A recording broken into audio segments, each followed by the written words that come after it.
कलिंगड फवारणी चाललंय, मालकाला फवारा उचलत नाही. त्यामुळे काय करावं लागतं, त्या मालकाला फवारा उचलत नाही, मालकाला हात द्यावा लागतं. बा एवढे मोठे मालक असताना फवारा उचलत नाही, किती अवघड आहे. तर चला मी काय करते, आजूबाजूचं जे बारीक बारीक गवत आहे का कलिंगडच्या वेलापासलं, ते वेलापासलं पूर्ण कलिंगड कापते, म्हणजे काय करते उपटून टाकते.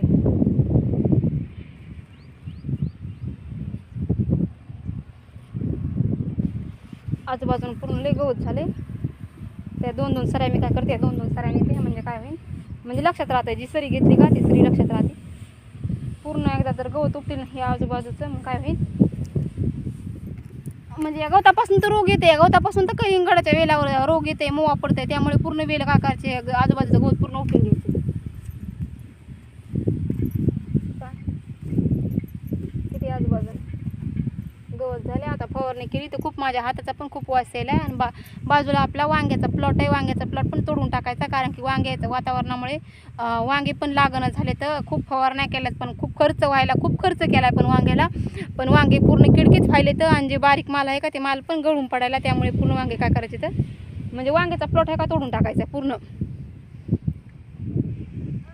तुम्हाला वांग्याचा प्लॉट पण दाखवते. आजूबाजून पूर्ण जे शेंडे आहेत का ते शेंडे पूर्ण सुकून गेले. तर आणि ते काय झालं, सुकून गेले शेंडे आणि जळून चालले. त्यामुळे त्या शेंड्यामध्ये काय झालं, आळी तयार झाली. आळी वातावरणामुळे आळी झाली. त्यामुळे आपल्या कलिंगडावर काही अडचण येऊ नये म्हणून कलिंगडाची फवारणी चालू आहे कलिंगडाच्या वेलाला.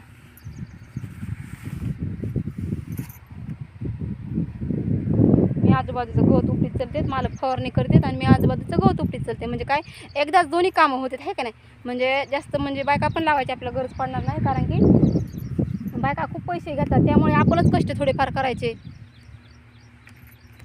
गवत उपटीते ना आजूबाजूचे, आजूबाजूनं भरपूर गवत पण झाले.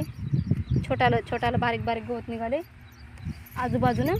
पूर्ण काय करते, काय वेलं मरून पण चालले. ते बुरशी लागल्यामुळे, हे बुरशी लागली. आताच आता फवारणी केली की बुरशीनाशक सोडत.